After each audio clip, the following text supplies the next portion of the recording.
Strait Forward, a podcast about Taiwan, the island at the center of technological innovation and the global fight for democracy. I'm Channing Lee. And I'm Libby Lang. Channing, I feel like we're inadvertently very festive in this room I right know. now. Happy holidays, Merry Christmas, happy all of the holidays to everyone who celebrates. Yes, for anyone wondering, we don't coordinate our outfits beforehand. We just, I guess, both got the holiday vibe. I think this podcast has really made us mind meld, as we've said so many times together. We're both wearing long turtleneck sweaters and long skirts. I know you guys can't see that on camera, but anyways, really, really funny. We have a big chunk of news to discuss today to wrap up the year. I feel like we want to take this episode to look back at all that's happened in 2025 because there's been so much that has actually happened in the U.S.-Taiwan space, right, Libby? I know. I mean, Strait Forward isn't even one. And it feels like, not that many weeks ago we were saying we need to do a Taiwan news update episode. So much has happened. And yet here we are again saying that once again. I think in this case, it's not no news is good news. It's actually like a lot of news is good news because it means people are talking about and paying attention to Taiwan. In a good way. Yes. So I guess the first thing maybe that we should talk about is probably what's grabbed the most headlines over the past few weeks. Again, we're recording this here right at the start of December. And that is the tensions we're seeing between Japan and China over the Japanese Prime Minister's recent comments about Taiwan. Yeah, she said that a naval blockade in the vicinity of Taiwan could constitute a, quote, survival-threatening situation, and that could trigger the mobilization of Japan's self-defense forces. I just thought she said the quiet part out loud. I guess I shouldn't have been so surprised at all the reaction. But the most notable part about that, I think, was Japan's self-defense forces, as defined after World War II, right, were literally meant for self-defense. And so the fact that she made these comments insinuating that their military could be mobilized in the case that there was an attack on Taiwan actually really spurred a lot of reaction, right? Especially from Beijing. Yeah, and I think some of that reaction caught people off guard. I think we're all used to what we talk about as China's sort of wolf warrior diplomacy and these really provocative statements and provocative actions that they'll take in response to perceived slights, especially around things related to Taiwan. But here we really saw that in full force. We saw a Chinese diplomat online essentially calling for violence against the Japanese prime minister. We also saw Chinese airlines canceling flights to Japan. We saw reimposed bans on seafood imports, so obviously trying to take these sort of economic retaliatory actions towards Japan for, again, what you said is essentially rhetorical confirmation of what many people, I feel, already kind of knew. Yeah, it's interesting that you say wolf warrior diplomacy. I feel like this was like such a foreign policy term from the last few years that kind of hasn't been applied to China as much in the last few years because I think they might have realized maybe being over-aggressive isn't the best course of action. But I guess in this case, they are now accusing others of being aggressive towards them, right? They sent a letter to the UN complaining that Japan's being aggressive, that they are the aggressor. All these both economic moves via travel, via food. I mean, President Lai then posted, right, this picture of him eating sushi. So anyways, it really touches on all levels, and we as people are paying attention to this. But it is really interesting to see because if Beijing really believes that this Taiwan issue is to them their, quote, red line, it's a very interesting response when something like this happens, right? Yeah, and I think it also feels, for me, a little bit validating because I think something that we've talked about a couple times on the podcast is how there's been this narrative that started floating around that somehow Taiwan is kind of in this provocateur position with China in which they're doing things to provoke China. And I think this is a case in point of something where Taiwan was not in the driver's seat of what happened, and yet China responded equally forcefully and equally as if, Taiwan was sort of part of the mix in that way. And so I think it's just noteworthy to notice that that's what happens regardless of sort of where that rhetoric is coming from. Yeah, no, exactly. So, I mean, made a lot of news headlines around the world. But again, really shows that, again, to me, it's like pretty obvious that if anything happened in the Indo-Pacific, of course, neighboring countries would be involved, right? Waterways show no restraint. Japan, the Philippines, all these countries, the United States, of course, everyone's kind of in the area. So I guess whether we like it or not, the fact that Japan's prime minister was willing to say that out loud, I guess does say something. But I think it does reaffirm how far we as the world have come in terms of recognizing that all of these issues are intertwined. Yeah, and speaking of making moves and moving forward, I think we're also seeing that on Taiwan's side. Yes. One thing that we've talked about over the course of this year is looking at Taiwan's defense budget and how it is going to either raise or not raise the amount of money that it's willing to spend on that. And I think we saw a major movement on that just recently. Yeah, I mean, earlier this year, we saw big announcements coming from the Lai administration about how they want to raise the defense budget to 3.2, 3.3%, up to 5% of GDP by 2030. And at the end of November, the Lai administration came out with this big, bold plan. They announced $40 billion of a supplementary budget, so this would be in addition to their regular defense spending. And so that also was a huge deal because it really shows, especially to the United States, right, that Taiwan is willing to invest in their defense, and also that they're being more strategic about it, right? That announcement also talked about how they're not just spending this on, more traditional capabilities. They actually are thinking towards the future. So that's really, really encouraging.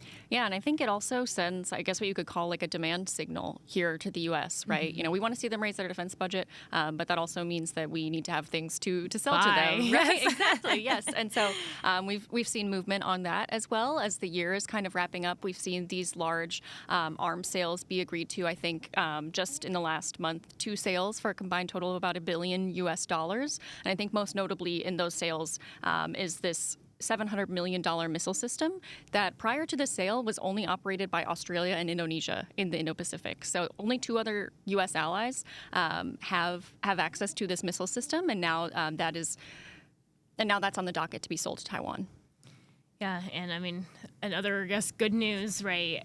From the U.S. side, President Trump signed the Taiwan Assurance Implementation Act. Huge deal. It is mostly symbolic, right? Talking about how it's important for Taiwan to, our relations with Taiwan to be reevaluated every 5 years. But again, positive signal to show the world that the United States does stand behind Taiwan, even if those words, aren't specifically in there. So yeah, I think again with this one, interesting timing, right? It comes pretty soon on the heels of President Trump meeting with Xi Jinping and discussing a wide variety of issues with Chinese leadership, and so now kind of coming out with this on the back end of that to say we have not forgotten about Taiwan, and this is still top of mind, I think is reassuring. Yeah, especially because I think the U.S. administration actually hasn't said a lot on Taiwan, and I think we could debate the merits of that. But ultimately, with this law that, it's actually really hard. You have to pass it in the House, you have to pass it in the Senate, and then you need the president to sign. The fact that this bill had gone through all of those steps, right? So big congratulations, I guess, to our 2 nations on affirming this relationship. So, as always, I feel like we just blasted through weeks and months of news in about 5 minutes. We missed some of them, but yes. Those are kind of the biggest things that happened, I think, toward the end of the year that we wanted to highlight. Yeah, but in terms of sort of what you're taking away from the year, not just these few news items, but everything that we've seen happen in 2025, especially around U.S.-Taiwan, like what are you thinking about all of that? Yeah, so I was actually in Taiwan recently. I guess I forgot to mention. I spent a week there the week before Thanksgiving and met a lot of folks that I have been meeting with over the last few years. And I will actually say I came away from that trip feeling extremely optimistic. And it's not necessarily a feeling that I've actually had every single time leaving Taiwan, I will be honest. But it was almost a sense that, oh my gosh, we've made it through such a crazy year, but things are actually okay. It's December 2025. Think back to January. Like, it's been a really, really long year. There's been so much that has happened, and I think so many possible ways that something could have gone wrong in terms of Taiwan, in terms of the U.S.-Taiwan relationship. In February, the State Department had removed that line about Taiwan independence or supporting or not supporting Taiwan independence from their website. Of course, the tariff issue has been a big point of contention for our 2 nations, just like all countries, this year. Of course, this defense budget, whether or not they're going to have more defense spending or not has been a big question. Of course, facing pressure from the U.S. side, but also Taiwan realizing, actually, they need to be spending at least as much as NATO, right? We just had a crazy year. Look at the recalls that we had that happened over the summer, 2 of them, right? The nuclear referendum, I guess there was another election of another CAM teacher. So just so much happened this year. Am I forgetting? I think I'm forgetting some things that have happened. I feel like that was a big investments from TSMC. We forget at the beginning of the year it was almost $150 billion, right? Yeah. So much has actually happened. And so from my standpoint, doing this work, working with you on this podcast, following the space, thinking critically about it, meeting with people, I almost approached the end of this year with a huge sigh of relief because, again, we made it. And We came out the other side. we really did. And I think, again, 22 episodes later. there was so much uncertainty. I think just given the changes this year, and we've made it. And actually, I think things are looking up. Even if, we're not as bold as Prime Minister Takaichi and putting it all out there in terms of us on the official side here in the U.S., I really, really do come to the end of the year feeling optimistic. So I don't know. That's my big takeaway, just like thinking about all that's happened this year. Of course, a lot of it has been documented on Strait Forward, so go and listen to all of our episodes, all of our past episodes. But no, in all seriousness, I'm actually feeling pretty at peace. But I don't know. What about you? Maybe you have the completely opposite feeling.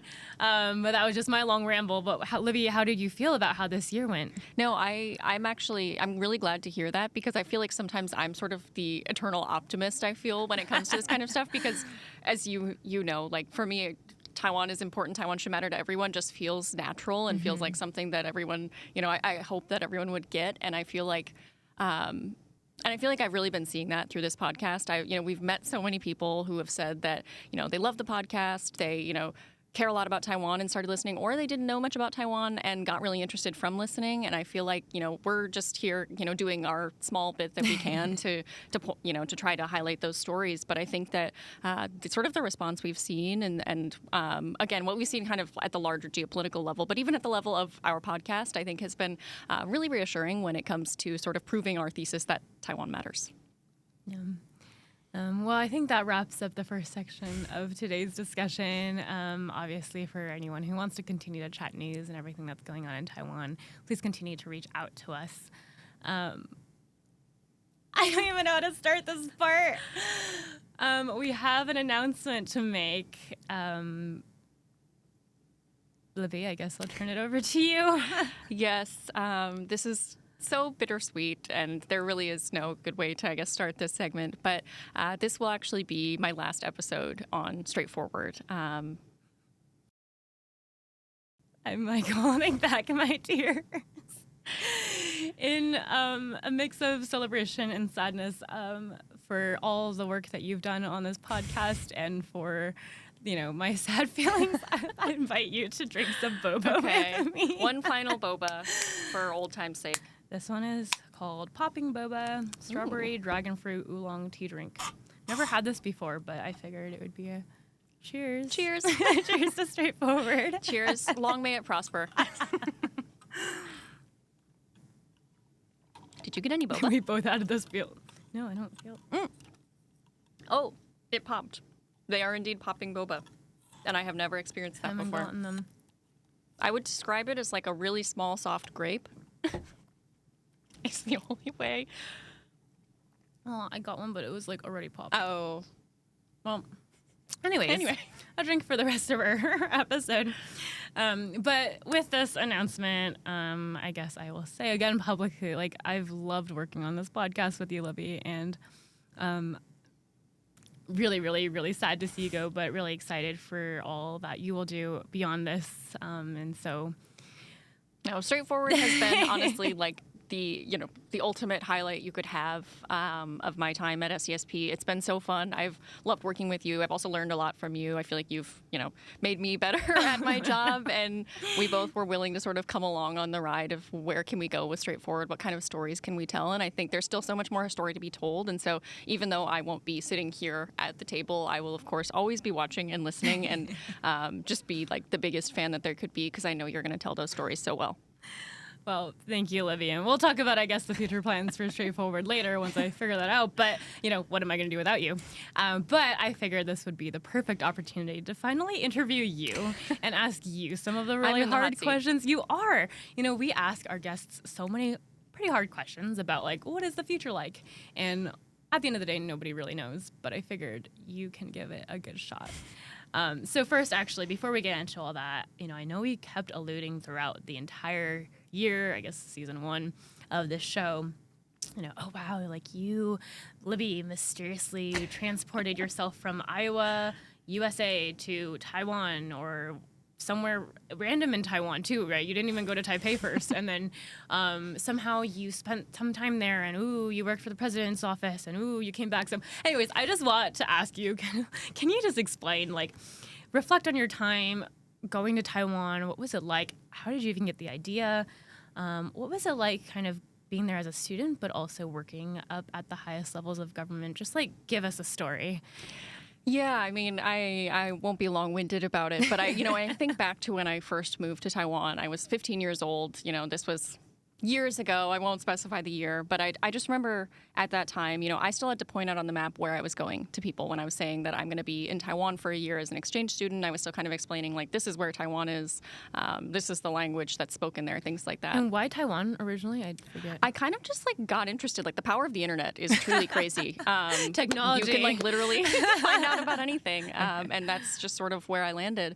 And I do think back on, if my exchange program had placed me somewhere else, how my life might have been different. But thankfully, I was placed in my first choice in Taiwan. And so that year really kind of, I guess, proved me right in that I did find it to be a really interesting place. And I think living there just sort of reinforced that. I thought it was, interesting in the sense that there was always more to learn. There were always more layers to peel back. The people were wonderful. I was really interested in the culture, sort of all across the board. I didn't have like high notions of sort of what I was going to do with this for my career. I just genuinely wanted to learn more. And when I realized I could stay for, go there for college and do that too, I thought, why not? I've already liked my first year. Why not do 4 more? Easy. And then a few more. Yeah. So how did you end up? So you graduated college, you went to NTU, which, by the way, is like the Harvard of Taiwan. So it's like insane and really impressive. Like, I'm always like, could I have done that? I don't know. And then you went to work directly for the president's office? Almost directly, like, how did that work out? Yeah. So, I mean, it was again, kind of just a confluence of good circumstances. The position was not, we are seeking the speechwriter for President Tsai Ing-wen. You're seeking Libby Lang. It was not that direct, but it was a position at the president's office, and I thought that would be a really unique experience that you probably have very few chances in your life to have. So I tried it out. I had to go through a lot of hoops to get there, take some tests, do all that kind of stuff, but it ended up working out. I got my foot in the door, and very quickly I had the opportunity to do more with that opportunity and try my hand at writing a speech, and then try, my hand at working on social media, and doing some more of those things and taking on more responsibility. And sort of the closer I got to the work that was happening there, the more I realized how much I really cared about, Taiwan's future and what happens with that, and sort of seeing, I guess, also being there in, I guess, that role specifically, I really just appreciated the agency that we all have in Taiwan's future. I think when I came back to the States and I was in grad school, I found myself in lots of conversations where we were talking abstractly about what will happen to Taiwan. And I found that to be a very disempowering conversation, because we, at the end of the day, everyone who is part of that conversation is part of the answer to that question, right? It's not something that is happening outside of all of us. And so I think that that's an appreciation I really gained just from being there and watching people like President Tsai and her cabinet and people in those government positions at the staff level as well, just working quietly on that every day. Wow. That's super inspiring. Do you have any cool stories? Like, what's the craziest thing that happened when you lived there? Oh my gosh, crazy. I mean, so like there's nothing nothing crazier than living abroad when you're very young and did not come from somewhere that, coming from somewhere very rural and just having a very different sort of upbringing prior to that. Everything felt very crazy. I mean, I think if we want to stay on the subject of work, I guess, I think doesn't have to. The craziest experience probably was traveling around the Caribbean with the president. Like, That's cool. If you can imagine being in some of the most beautiful places you'll ever see, but like with your head buried in like 15 speeches that she needs to give over the next like 36 hours. That was my life for those weeks, writing speech after speech after speech and having to learn sort of her relationship with this person that she was going to be meeting next and what needed to be said at that time in front of that audience and all of that. And of course, I got to see, again, these places that I never really thought I would have the opportunity to visit right in a row. And that's an experience that I will take with me forever, and that I really look back on fondly, even if at the time I thought I would never, ever be able to write that many speeches in that amount of time. Well, clearly the lesson learned here is you can do anything you put your mind to. And I will also say, if you ever want to go back to all those Caribbean countries, you can easily do a cruise. Yeah, Easy, no problem. I know. Yeah. No, that's super cool. But what about like non-work, right? What's a really silly thing that happened? Something that you like really laugh at now, thinking, wow, can't believe that happened. I was heading home from Taiwan, and as you know, the major airport is not in Taipei. So I have a friend who lives in Taoyuan, and so I was going to go stay at her house. Her parents very kindly drove to Taipei to pick me up and took me there. I realized the night before, don't have my passport. So this is like typical Libby story. I'm very type B, as you know. So I didn't bring my passport. So then they had to drive me back to Taipei to get my passport. Gosh. I felt horrible. And then we realized as I like get my passport to look at my ticket, my flight was out of the airport that's in Taipei to begin with. Oh my so God. If I hadn't forgotten my passport, I actually wouldn't have made it out of Taiwan because I would have been at the completely wrong airport. And so that's like a perfect marriage of like Taiwan is a small place that's both a blessing and a curse. And also I need to be less type B. So thank you for sharing that. Yeah. Was it hard? I mean, you moved at such a young age. You didn't know the language at the beginning. Like, was it hard moving to Taiwan? Yeah, I mean, I will say, like, for the first stretch of time, both in high school and actually when I went back in college, I spent a little bit of time thinking, is this the wrong decision? Like, should I have done this? Can I do this? I think that's natural in any new situation. Of course, that was a lot of new situations thrown at me at once. But one thing about me is, like, I'm very stubborn. And when I decide I'm going to do something, I'm just going to do it. And so I stuck it out, and obviously it ended up working out. And I found out I was able to do it. Like, learning the language, I will not lie to you, that was really difficult and it requires a lot of work. It's hard for those of us who also grew up learning or like hearing it. So yeah. But I will also say like it was really worth it. I'm really proud of what I was able to do with that. Yeah. Do you have tips for language learners? I mean, for a lot of us here in the States, actually around the world, people are interested in learning Mandarin. What are your tips as someone who's been there, done that? That's a good question. It's going to be a very vulnerable moment for me, like, because this is like a slightly embarrassing story. But the way that actually they helped us really start from zero learning the language when I was an exchange student. So we were at this high school, and they decided that for us, 5, 6 exchange students, they were actually going to send us to the nearby elementary school and have us sit in class with like first grade children and learn what is essentially the Chinese phonetic alphabet that they use in Taiwan, with the little sort of picture workbook, filling that out, repeating it back to the teacher. We were literally sitting in the back of the class with 6-year-olds. And I think that was, as a teenager, it's like a weird experience. You're self-conscious, you're young. But I think actually like putting aside your ego, kind of flushing out everything you know about your sort of original language and just starting fresh and being willing to be a sponge about it, and not be shy about speaking. Like one thing that's easy about speaking to kids is you don't really have to worry about them making fun of you when you mess up. They won't judge, or they will, but like it doesn't matter. Yeah. So it actually, in hindsight, it actually really did help, even if at the time I thought I must look like the silliest giant in a room full of small children. It's funny you say that because I think when I finished 8th grade Chinese school or whatever I was doing, I definitely felt like I spoke at the level of a first grader. Probably it was better than that, but in my head I thought, wow, I am fully a teenager and my language skills will just never be as good as my parents or something like that. So quite humbling. That's really cool for you to share. Any other fun stories you want to share with the straightforward audience out there? Fun. It's not all like sunshine and roses. Like I said, I don't want to, make it out to be anything like that. Like living abroad was very hard, and there were things specifically about Taiwan that were hard for me. So, I don't like bugs. That is just a fun fact about me, I guess. I really don't like bugs. It's actually quite embarrassing. No, that's normal. I don't like bugs. And one thing Taiwan has a lot of is not just bugs, but giant bugs. Yeah. It's subtropical. What are you going to do? And so I lived above what was like a restaurant street behind my college in my senior year. And so that's wonderful when you need food, not wonderful when they're like doing the cleaning because just bug city. And one time, a giant cockroach appeared in my in my bathroom in my apartment, and I was so frozen. I was like, "There's nothing I can do. I can't deal with this myself." I ended up calling a friend of mine. Oh, I'm embarrassed to admit this. I called him 97 times in a row. Oh my God! I still remember the number because they had their phone on Do Not Disturb. Oh my God! And so they did not answer, and so I was like frantically in my room. I ended up having to go to one of my roommates' rooms, knock on the door, tears streaming down my face, like, I need your help. Please help me. And so moral of the story being that, like, you can be the most independent person in the world who can move halfway across the world to do something completely new, and yet there will still be things that you need to rely on other people strong, for. independent woman is scared of the little bug in the corner. It's okay. I don't blame you. And so you still do need the people that you trust to rely on. That's the moral of the story. Oh my gosh. That is so funny. I'm so glad that you survived that. My condolences to the scary feeling you must have had at that time. And to I can the only cockroach, imagine. yeah. Oh, Yeah. a moment of R.I.P. silence. But- One of many, but well, thank you for sharing that. That's really funny.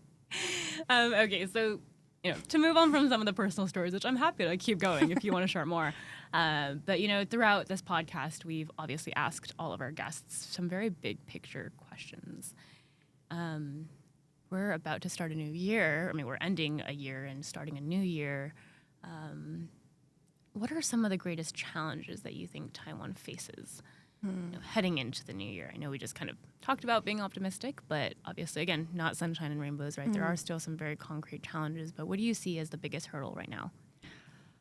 I think I would have to say, I think it's just a turbulent time. Not just in Taiwan, I think just like for the world, sort of the norms or the rules of the road, what have you, sort of business as usual is kind of just not really the way the world is working right now. And I think that that's hard for everyone to adapt to. I think all countries really are having to do that right now. And I think Taiwan is one of them. And so sort of seeing those waves of change before they hit, I think is important on the international stage, but also obviously Taiwan is facing a lot of turbulence sort of on its own domestically. And I think those two waves, coming together at inopportune moments, I think could create some really hard situations for Taiwan. So I really do hope that, these, that there can be consensus found on things that really matter when it comes to Taiwan's survival and Taiwan's future. Okay, but what about the opportunity, right? Because I think amidst all this uncertainty, things have been okay, right? So what do you think are the biggest opportunities for Taiwan in the year ahead? I think in terms of opportunities, Taiwan has a lot going for it, which I think is helpful when the world is turbulent, right? That's I think true. Taiwan has been able, in many ways, to show that it's very serious about its own defense. It's been able to put its money and its capabilities where its mouth is, and take that very seriously and show people that. I think, technologically, they're in a great place when it comes to the technologies that the world wants to develop. They're in a really critical role on that and able to contribute on that front, and obviously very willing to contribute on that front. And so I think, that sort of critical position, which, we talk about every episode in the intro to the episode, right? Yeah. It's at the center of everything. I think that is, in many ways, an opportunity as well, because it sort of forces everyone to give Taiwan a seat at the table in a lot of these conversations, because a lot of this, you can't do it without Taiwan. That's true. So, Libby, why does Taiwan matter? Why are you optimistic? Why does Taiwan matter? I've spent so much time since I've been in DC thinking about and talking about this question. I think for me, Taiwan is it embodies so many of the ideals here in America that we hold close, right? I think, when we think about democracy, it often feels very intangible or abstract or something we kind of talk about at that sort of conceptual level. But every time I'm in Taiwan, you just feel it so viscerally in a way that I think is quite rare and worth us protecting and taking seriously. And I think that that's a model for the world in the sense of not just that it is a democracy or that it has that sort of name, but that it's really willing to live out those ideals and work to make people's lives better and always, be willing to work to improve itself, I guess, if that makes sense. And so I think that just for that alone, we've talked about the geopolitical and the technological reasons, but I think that sort of model for us all, I think is something worth, taking seriously. Very well said from the expert herself. We've heard it here first. All right. Well, I now have some speed round questions for you. This is going to be a little bit more fun. Okay, pop quiz. I really wanted to do this more of a Spotify Wrapped kind of situation, but I figured, I don't know, statistics are less fun. Instead, I'm just going to ask you about how you feel about this podcast. We're actually recording this. I don't want to out us. Podcasts are hard. We actually recorded the very first episode of our show exactly a year-ish ago, about, right? It's that same week. Strait Forward is one. So not quite in terms of our release date, but we've been working on this for even longer. And so think about the last year we've been working about this. I'm going to have some fun questions for you. respond in like a few seconds. Let's Okay. see how many we can get through. Okay. Jeopardy music. Number 1, most fun episode to record. I'd have to say the board game episode, 2045. So recent. Yes. I think it was so fun to bring Bobby on, have, a third sort of straightforward team member in front of the camera. We got to learn a new board game. I loved it. That was really hard, but awesome. Your favorite guest moment of all time?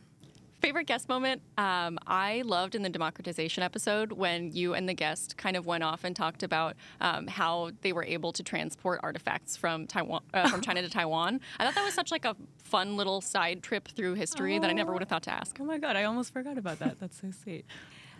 Which episode surprised you the most while we were recording? I think the grad student episode. We brought in 3 people with 3 different backgrounds when it comes to politics, and yet they were able to sort of agree on so much and find so much common ground, and that was really fun. That was super empowering too. I really enjoyed that one. What was your biggest "we nailed it" moment? I think when we were at the expo and people came to the live show, we had no idea of if people would actually come and fill the seats. We were so worried that worried. maybe nobody would show up, and yet people were there like before we started recording. Amazing. What's an episode that deserves more love? I might have to go back to the democratization episode, honestly. I think that story deserves to be told, deserves to be listened to, and deserves to be taken to heart.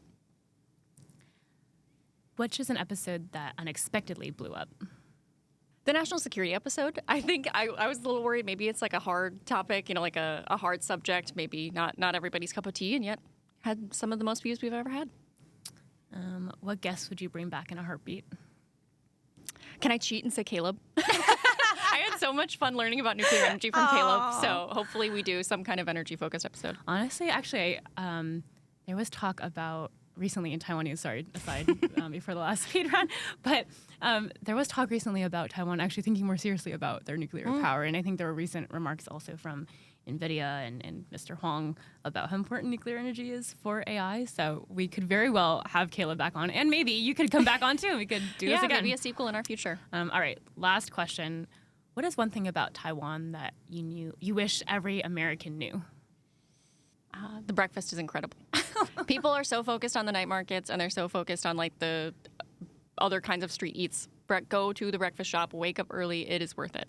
Try everything, at least once. Just spoiled my own last question for you. But anyways, that sounds like a good idea. All right, we'll conclude those for now, but I hope you enjoyed that. I mean, is there a message that you want to leave our straightforward audience, given all of your hard work with us the last year?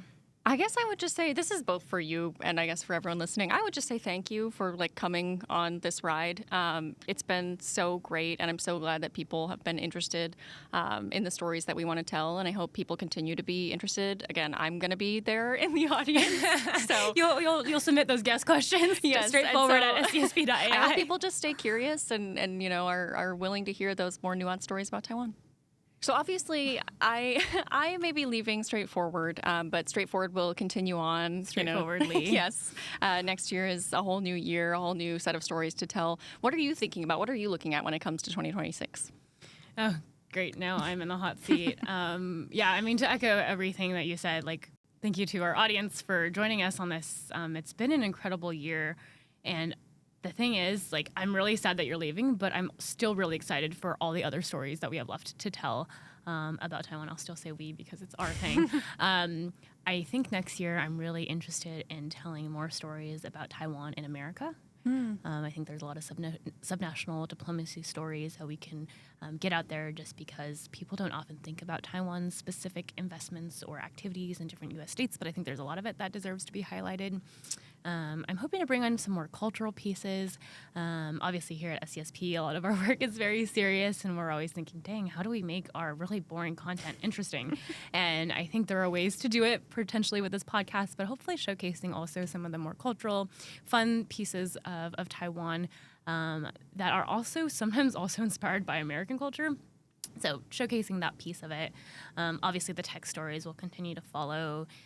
Tech, of course, is our bread and butter here at SCSP. And so as AI continues to evolve, as all technologies continue to improve, I'm sure there will be a lot there. So for our straightforward listeners, don't worry. This is not the end. Yes, lots to look forward to. There's lots to look forward to for next year. Who knows? I might bring on some fun new co-hosts. We'll see. But either way, please stay tuned for all that. Very exciting. Well, I know I will be. So, Libby, in the spirit of bringing Taiwan to a larger audience, we like to end each of our episodes with a recommendation about Taiwan, because we like to share, more about Taiwan to our audience, especially those who may not have experienced it before. If you could recommend one thing to the Strait Forward audience about Taiwan, what would it be and why? So, of course, I think the first thing I have to say is I would recommend Strait Forward itself. This is the place to be answer. if you want to hear new and fresh stories about Taiwan.